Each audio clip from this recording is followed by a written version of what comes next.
Excuse me? I know. That's just the Zoom account.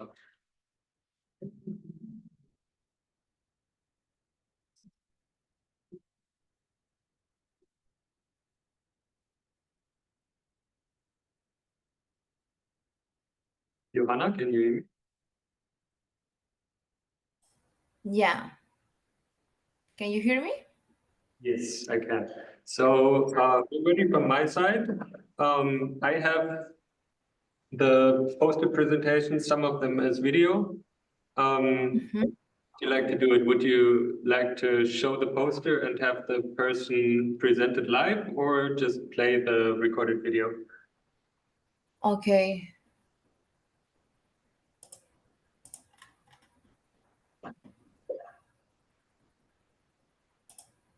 Can you hear me? Yes, I can. Okay, sorry. But the idea is to talk about the next presentation or what? I have a question. For example, are the presentation in the same order as they appear in the section, or where is the order? I have an order on my sheet here. I don't know who made that order, but I can just play them in that order if you want. I have all the presentations here. Okay. So for me, the first one would be, does diversification of farming reinforce diversity of diet? Okay, that is the first, yeah. Okay, so I will just show them in the order I have here.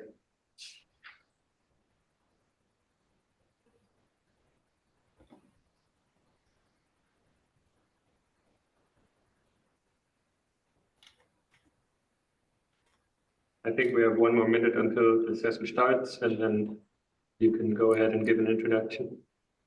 Okay, perfect. Thank you.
Twenty has passed now, so whenever you're ready, you can start the session. Okay, good evening, everyone, and welcome to our section focused on socioeconomic development and the food environment. My name is Joanna Castillo. I'm research of the Alliance Biodiversity and CIAT, and I'm delighted to be your shade today. So we have a diverse range of presentations like explore innovation research on the food system. Each presentation is pre-recorded and approximately 3 minutes long. Please feel free to prepare your question as well. We'll have a brief question and answer following each presentation. So let's begin with our first presentation by Ermias Tesfaye and team. In this case, discussing the impact of farming diversification on dietary diversity. Welcome.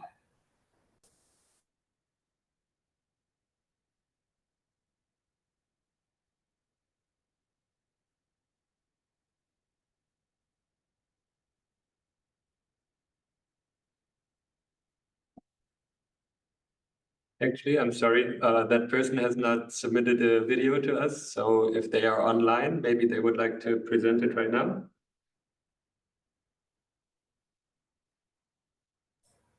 I don't have the order that the presentation. I think that is Ermias. It was the first.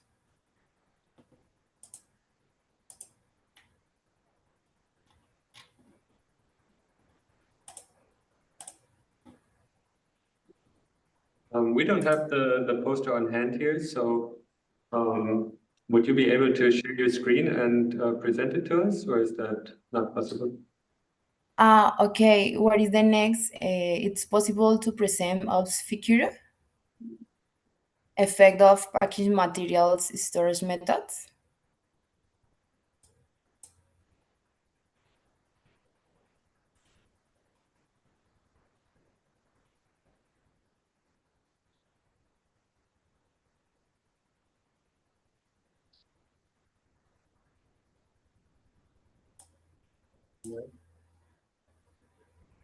I'm sorry, what's your name on Zoom so I can give you permission to share your screen?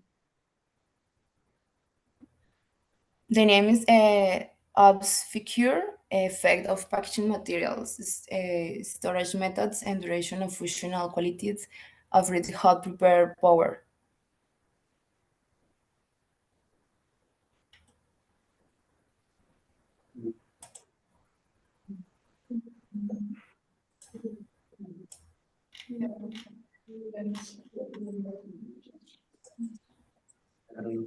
I don't see you in the list. Wait a second. Could you speak up one more time? Oh, okay, then we move on to the next presentation and see if that person is here in the end.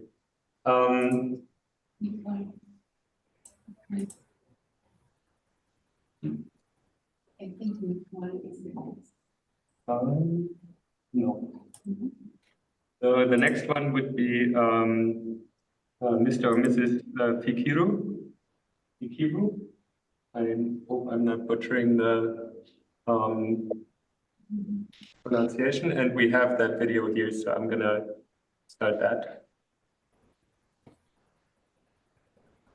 Hello, my name is Ofse Fikiru from. Oh, actually, we only have audio. So someone from that group here that could share a screen with the poster.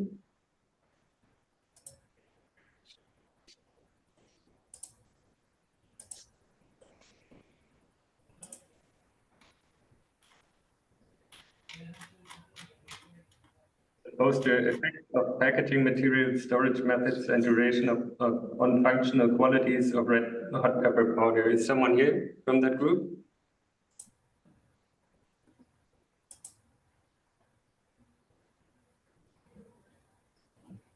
Okay, let's move on to the third one.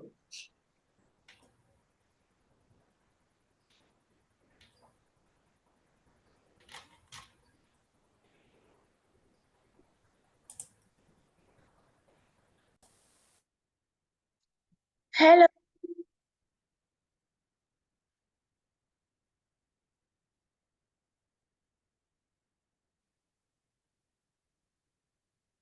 Hello everyone, my name is Nicole Sarah from Prolinova Benin, and I'm pleased to welcome you to this poster presentation on local innovation support facility as a catalyst for farmer creativity in developing innovative solutions for food and nutrition security in northern Benin.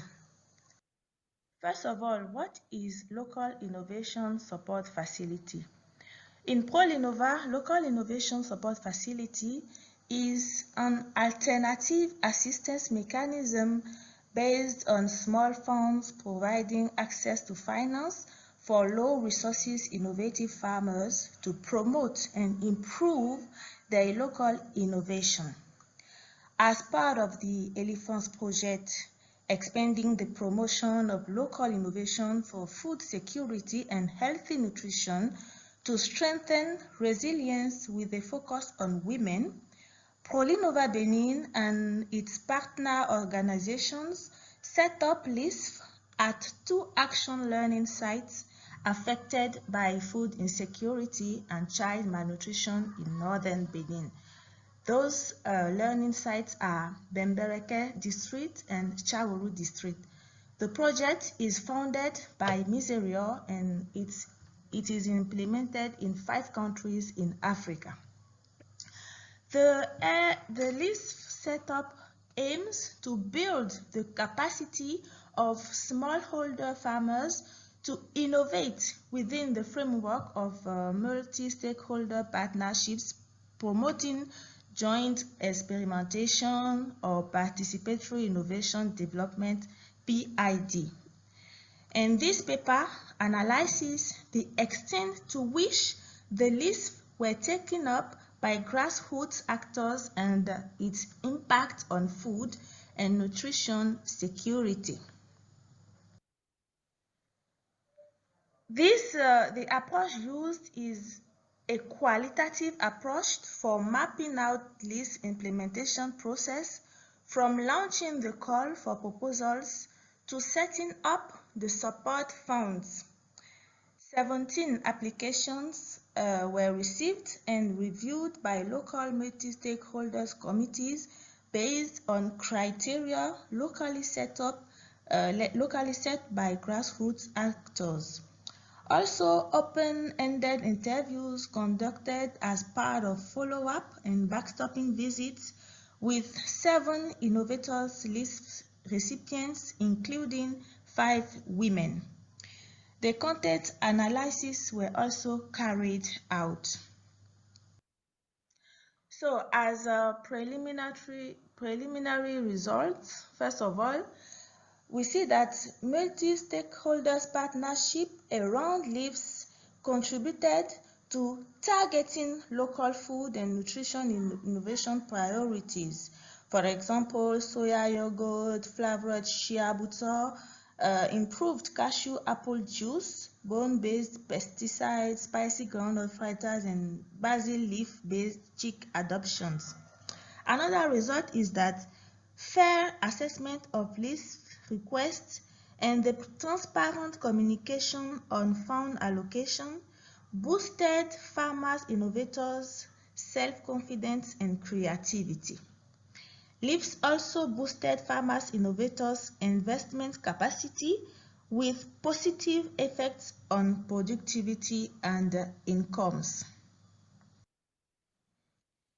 So for conclusion, we see that Innovation Support Facility help small-scale farmers to develop their capacity for innovation.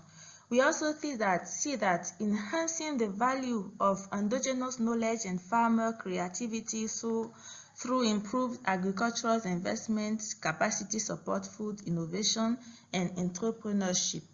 These results can help shape actions and policies aimed at integrating local innovation and participatory innovation development approaches into agricultural research and development. So I leave you with the picture of this tasty spicy soya cheese of one of our women innovators.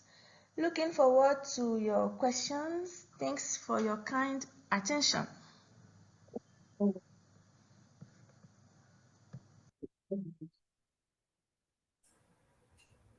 Thanks, Nicole, Sarah, and team. This is an interesting analysis. So, does anyone in the audience have any questions? Can you write your questions or speak into the microphone?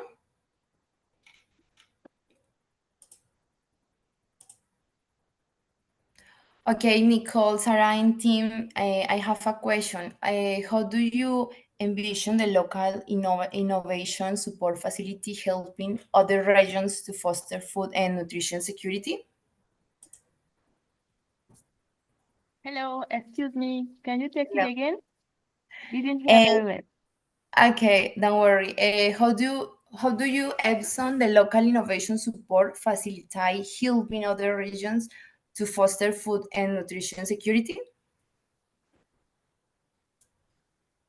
Okay, what we do is that these local innovation funds, it aims to help the innovator to improve his local innovation. Then after that, it will be used, the results are going to be used to do the scaling out so that the innovation is spread in the area and also even in national level. And then uh, the fact that the innovation is used by other farmers is going to be a factor of attending food security. So that's what I can answer. I don't know if I answered the question, but that's what No, I yeah. can say. No, perfect, and congratulations for your study. Okay, and I don't know what is the next presentation. Can you help me because I don't have the order, please? So the next presentation is preserving resources, securing livelihoods, reducing food loss and waste for sustainable development in Ghana. And I do believe I have that video.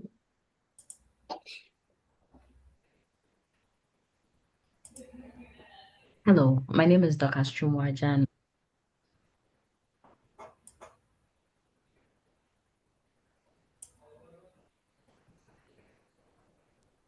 Hello, my name is Dr. Chumwajan. I am a PhD student in urban forestry at Southern University and A&M College in the USA. My presentation today is on preserving resources, securing livelihoods, reducing food loss and waste for sustainable development in Ghana. Food loss and waste is a global concern, and as a result of that, the Food and Agricultural Organization, through its Sustainable Development Goals, has targeted to reduce food loss and waste by 50% by the end of 2030. Ghana is well known for the food produced, and it is quite unfortunate that at the end of every harvest year, about 25% of food harvested is being lost. And this affects food security, it affects sustainable livelihood, and it affects environmental sustainability. So because of this, the study decided to explore the impact of food loss and waste on food security, the livelihoods of farmers, and environmental sustainability in Ghana. Using the PERSMA method of systematic review, the study employed secondary data of 10 literatures that are related to this topic for the analysis. Delving into the results and discussion, the study came up with some causes of food loss and waste in Ghana, and they were not limited to inefficient harvesting methods, poor consumer behavior, inadequate processing techniques, poor storage facilities, poor post-harvest handling. Based on the literature that was selected and reviewed for the study, it was noted that in Ghana, inadequate technological tools followed by poor transportation issues were the major causes of food loss and waste in the entire country. So in order to reduce food loss and waste, the study employed the food recovery hierarchy, which concentrates on food reduction by cooking, using fresh ingredients in small batches to cook, or we can reduce food loss and waste by feeding hungry people, feeding animals, or using food for industrial uses, or making compost out of the food that we harvest from our farms, and also landfilling with some of the foods that are produced. By so doing, we will be able to reduce food loss and waste as a country. So in conclusion, when food and when food loss and waste are reduced, it increases the incomes of farmers, thereby increasing their general level of livelihood. It also ensures environmental sustainability, as rotten food reduces or releases, sorry, as rotten food releases greenhouse gases into the atmosphere, which contribute to climate change. So it is therefore recommended that stakeholders invest in technologies that will promote packaging and storage of food in order to reduce the rate of food loss and waste in Ghana. Thank you.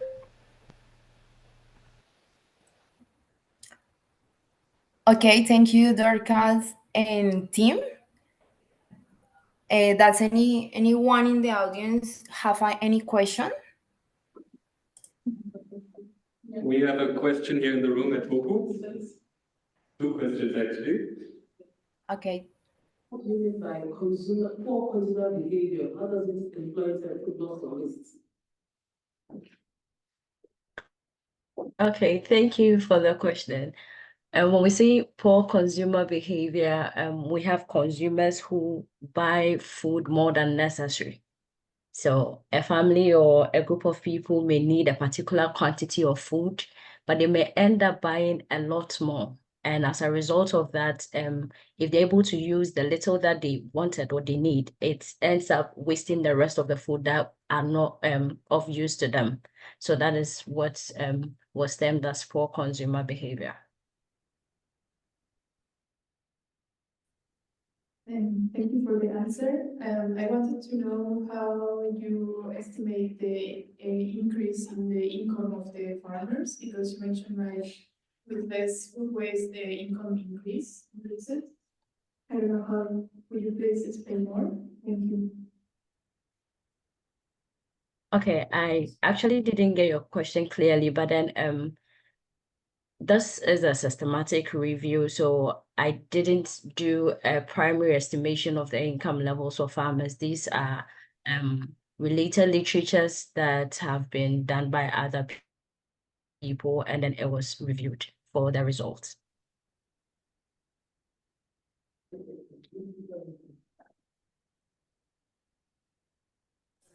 Okay. There are other questions?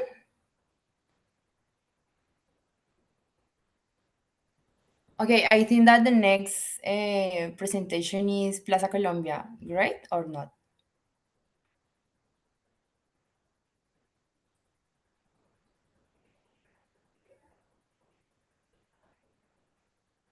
Good day.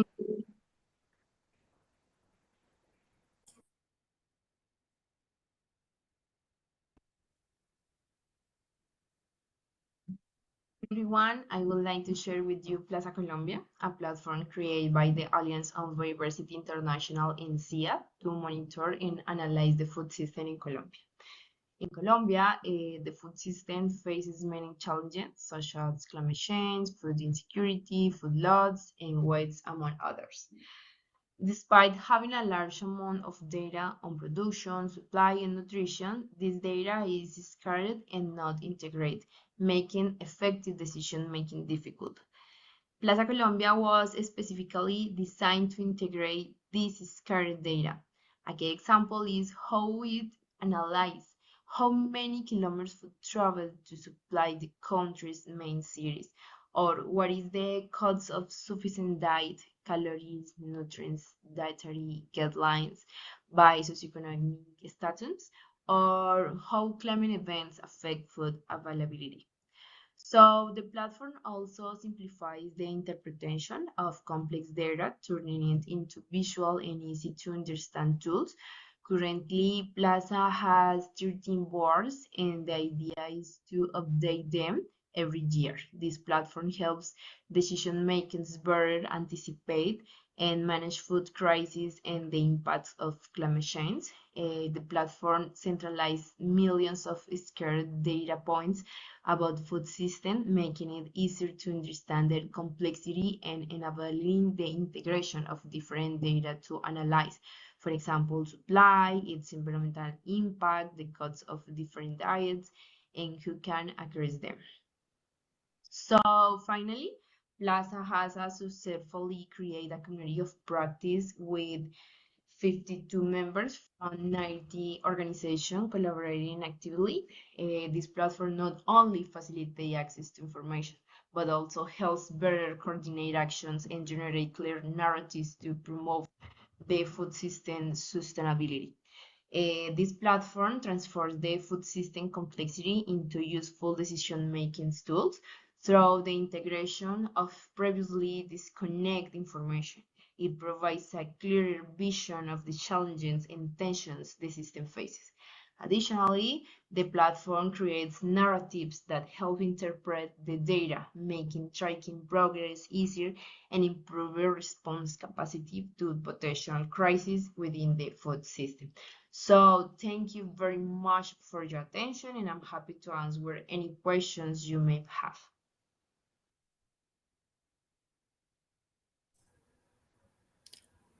Okay, thank you very much. Does anyone in the audience have any question? So here in the chat, I have a question. In what ways can Plaza Colombia data-driven approach be replicated in other regions facing food system challenges? And Miguel, good question. Plaza has a methodology that is replicable, and we are looking for the same work to be done in other regions. That is the idea or the principal idea. Usually, countries have information in different places, so the idea is to take advantage of that information and put in a one place, and that is the case Plaza Colombia.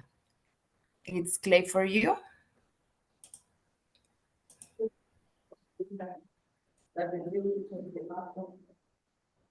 We also have a question in the audience. Okay. About the source of the data, where the data is coming from. Okay, about the data?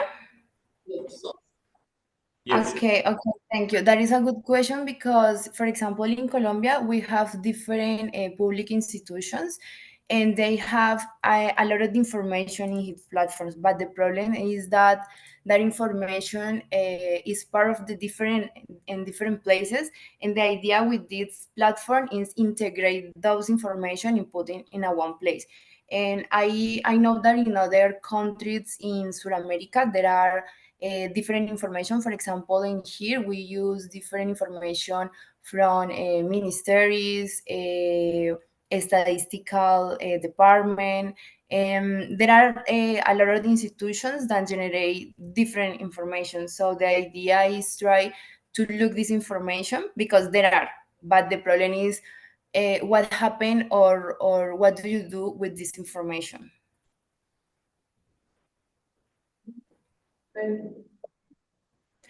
Okay,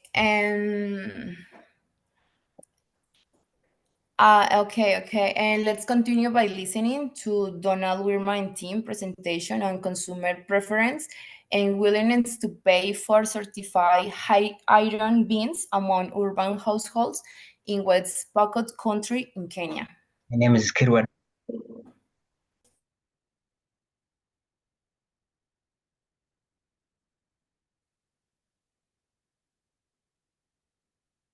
My name is Kirwa Donald, doing a presentation on consumer preference and willingness to pay for certified high iron beans among urban households in West Pokot County. In combating malnutrition, bean varieties such as Nyota, Faida, and Agazo were released by Harvest Plus, and Kenya Agricultural and Livestock Research Organization. However, despite their release, these beans are not easily distinguishable from conventional variety since they have similar phenotypic traits, and therefore consumers may need help in identifying bean varieties that align with their preferences to avoid purchase of non-high iron beans. Therefore, implementing certification process is crucial in identification, distinction, and verification for these credence attribute of these beans. And it is against this background that you realize that food certification and grain labeling are rarely seen in many agricultural markets outlets of many sub-Saharan Africa countries such as Kenya.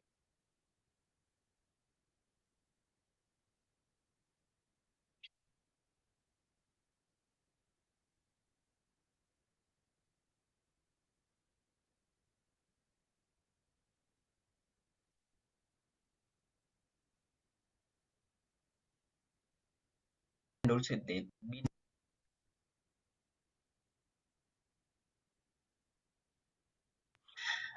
and from the picture you can really see that the Nyota high iron beans released are not easily distinguishable from Chelalang and Siankui.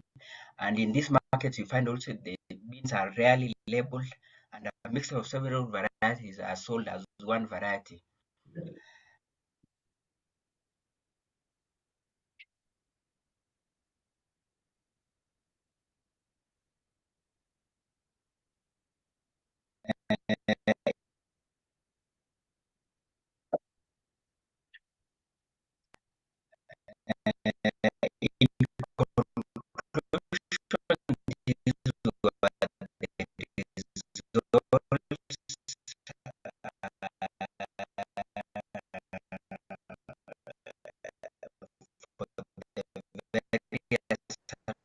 Sorry, but there are problems with the audio.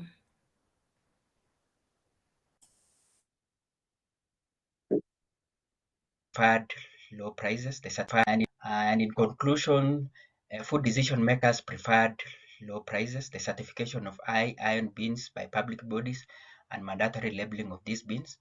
They also exhibited negative preference for highly processed high iron beans over lowly processed beans, and the certification of these beans by a private body over joint public-private certification bodies. Age and education level of the food decision maker were identified as heterogeneous factors, and they were willing to pay premiums of Kenya shillings 22 for public certification and Kenya shillings 9 for mandatory labeling of these beans, but they required discounts of Kenya shillings 9 for highly processed beans and being certified by a private body of Kenya shillings 18, employing strategies that are tailored to consumer heterogeneous factors and those that recognize that the aforementioned preference would provide consumers and marketers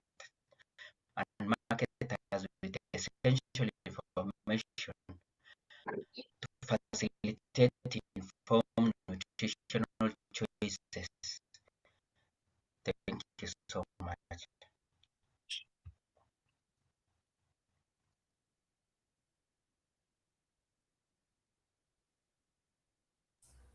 Okay, thank you, Donald. But I don't know that is my computer, but I have problems with the audio. But if Donald want to complete the idea, or if of anyone in the audience have any questions.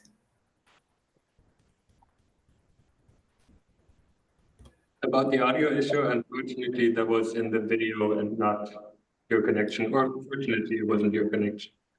Okay, sorry, thank you. So, does anyone in the audience have any questions? Donald, a question. What role can consumer preference for high iron beans play in shaping agricultural policies in Kenya? Thank you. That is very important in shaping agricultural policies in Kenya, in that these beans are being highly promoted in an effort to alleviate iron deficiencies in the population, which is really prevalent in Kenya, and in particular the study area. And this study will play a big role in shaping the food policy in Kenya. Thank you. Okay, perfect. Thank you. Thank you very much. And up next, we have, okay, sorry, we have other presentation, and there is about forecasting adults' inclination towards adopting healthy dietary habits, a case study from rural and urban Tanzania by Masor and team.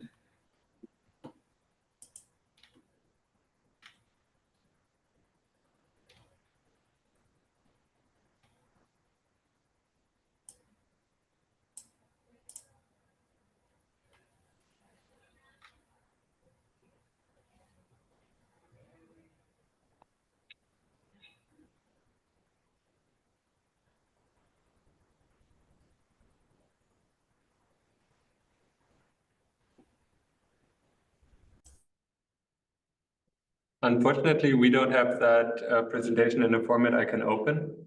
So is that presenter here and could share their screen?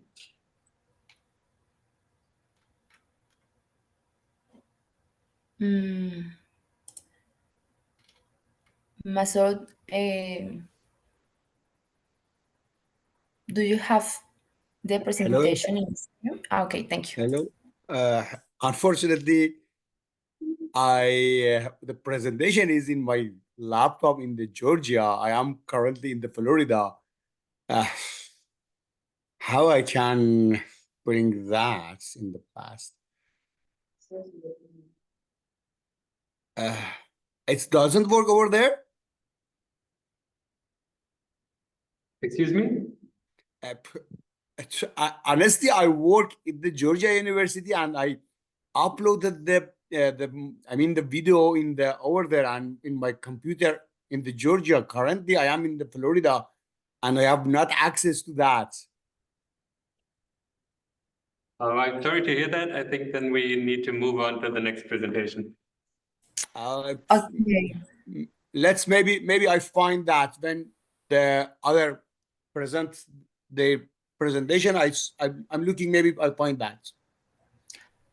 Okay, thank you. Now let's move on to our next speaker, Eduardo Duque, who will be discuss peppery coffee beans shape influence final cup quality.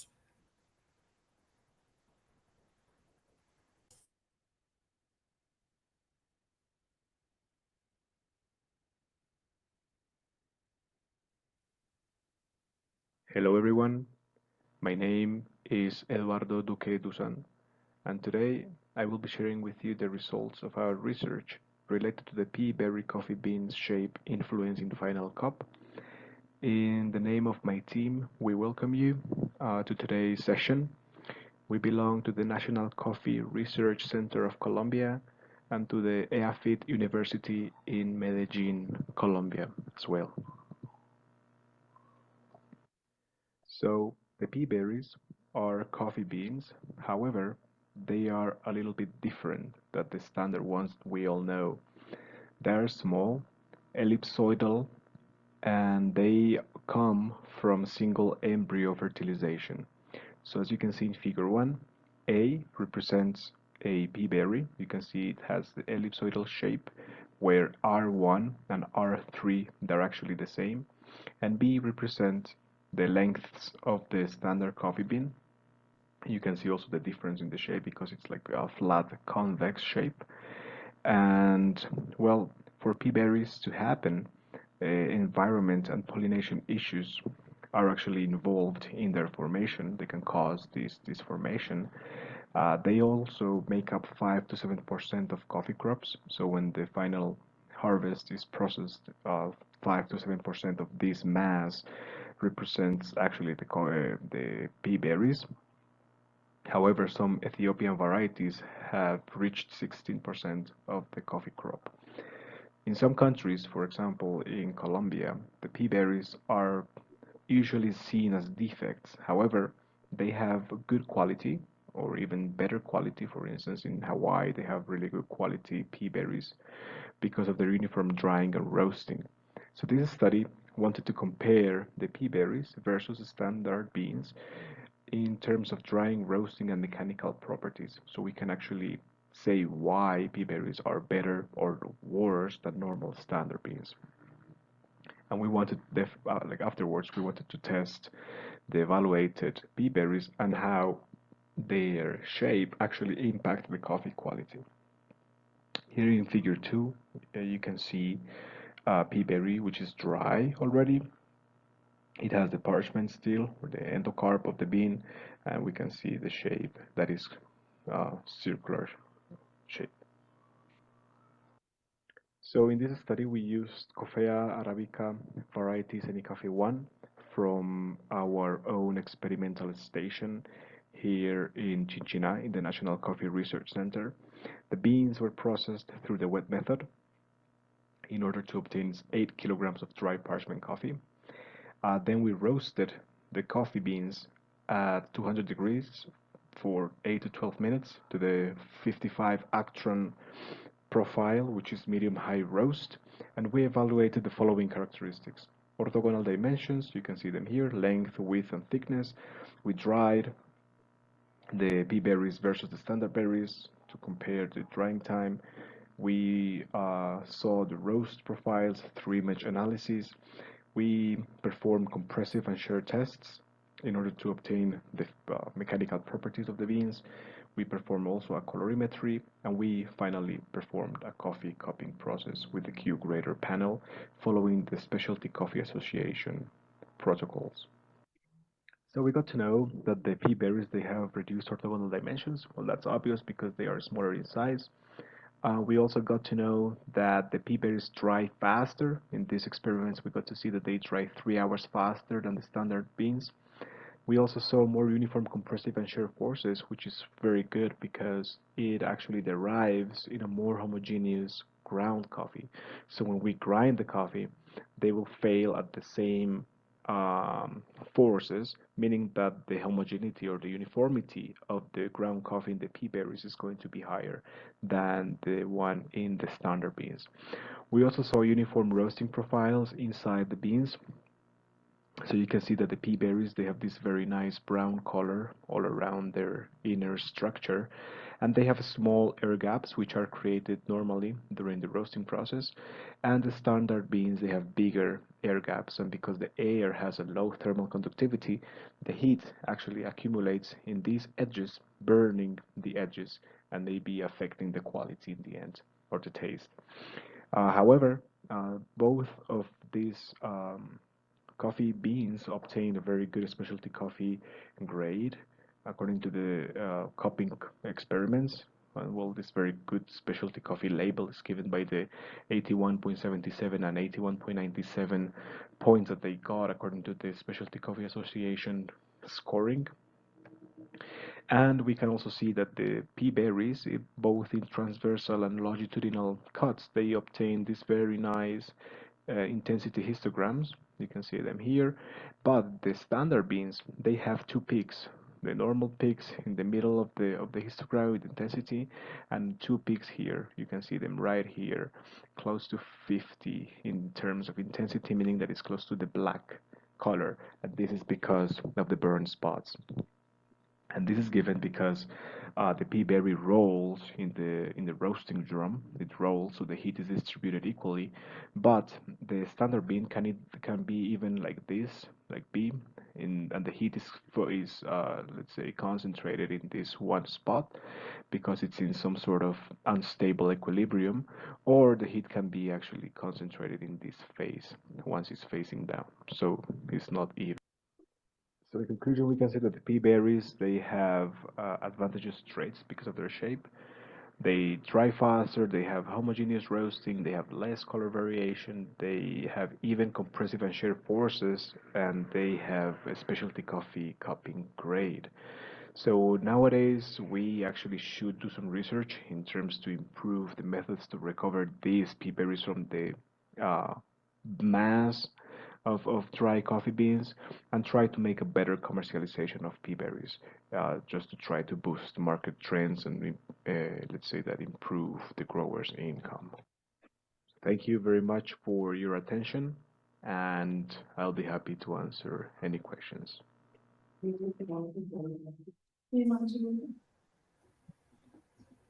Thank you, Eduardo. It was an excellent presentation. Does anyone in the audience have any questions?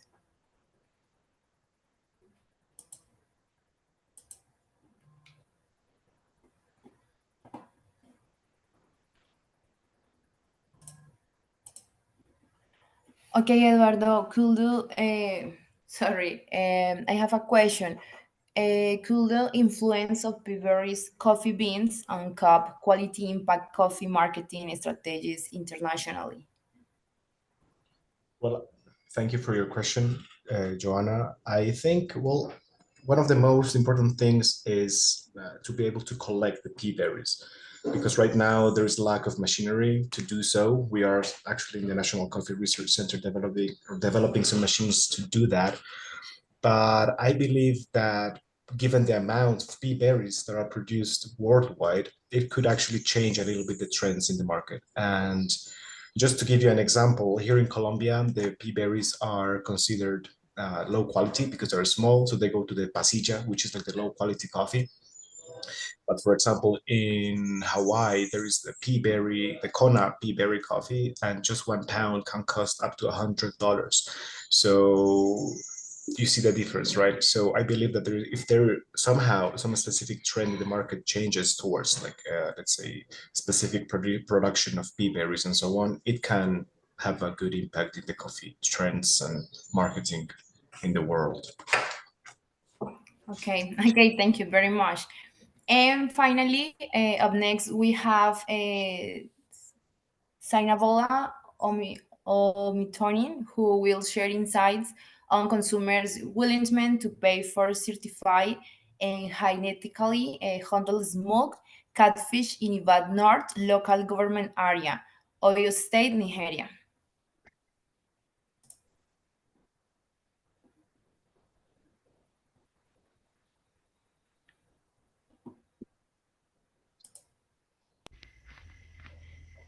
Good day, global audience. I am Hadeyinka Adidiora, and together with my co-authors, I welcome you to this poster presentation on consumers' willingness to pay for certified and hygienically handled smoked catfish in Ibadan North local government of Oyo State in Nigeria. Value addition in agri-food systems is required to enhance livelihood, nutrition, and sustainability outcomes. However, there are concerns about the health risk due to reported unhygienic handling and contamination. The study was carried out in Ibadan North local government area of Oyo State, and a multi-stage sampling procedure which involved a random and stratified sampling was used to select 130 households. Information was collected using a semi-structured questionnaire, and the data was analyzed using descriptive statistics, contingent valuation method, which involved a bidding process as seen in the diagram, and a two-staged Ekman's model, which helped to take care of a selection bias. Results from the study found concerning awareness that consumers exhibited a limited understanding of the regulatory frameworks, indicating a potential knowledge gap regarding the role of standards in safeguarding product safety. Also, hygiene-based attributes have a greater consumer valuation than certification, as evidenced by a higher willingness to pay for hygienically handled smoked catfish. Concerning the factors that influences consumers' willingness to pay and the premium that they are willing to pay, it was found that socioeconomic factors, awareness, sales point proximity, and quality perception significantly influences willingness to pay and the premium consumers are willing to pay for certified and hygienically handled smoked catfish. In conclusion, improved consumer education and awareness, coupled with enhanced processing standards and strategic market access, are crucial for catfish value chain sustainability. On this note, I conclude and I come to the end of this presentation. I look forward to your questions. Thank you very much for listening. Thank you very much. And does anyone in the audience have any questions?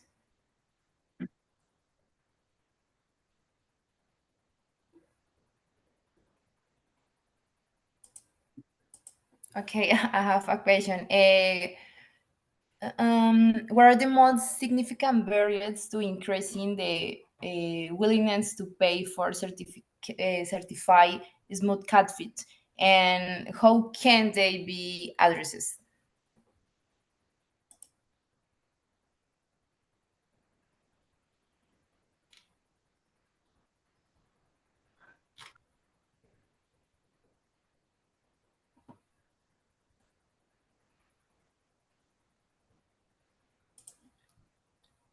Can you hear me?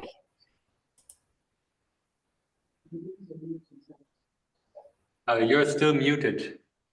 We cannot hear you yet. I Can you don't hear me know now? that. Okay. We can hear you. Thank you.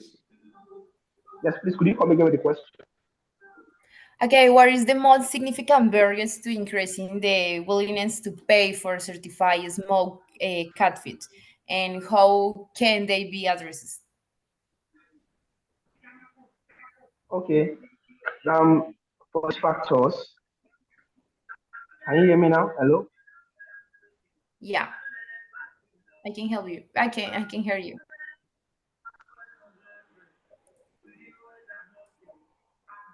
Yeah. Are you with me? Hello? Hello?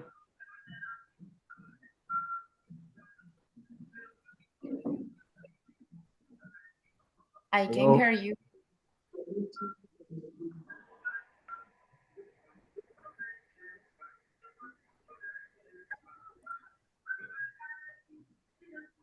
Wow. Thank you.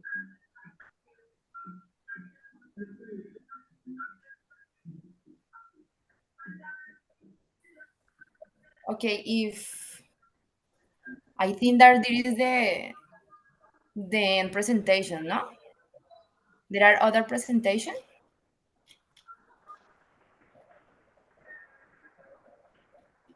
because in my list I finish. Excuse Hello? me, my Can you hear me now? Can I Over. answer now? Okay. Can I go ahead?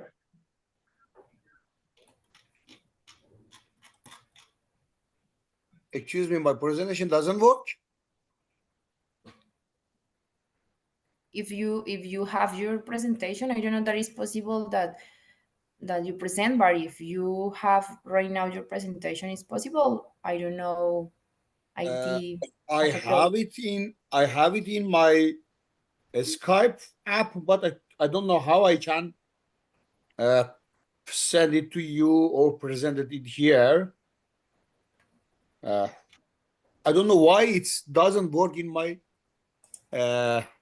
Windows. However, in the Skype it works. I don't know why. I'm sorry.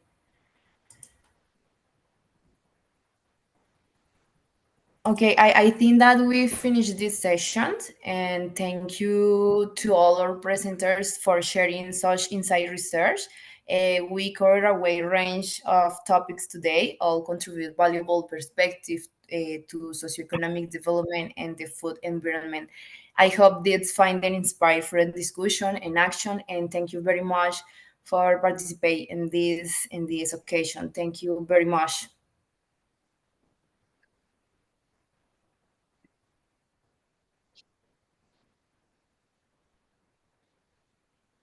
Thank you. Have a nice evening. Have a good night. Bye bye.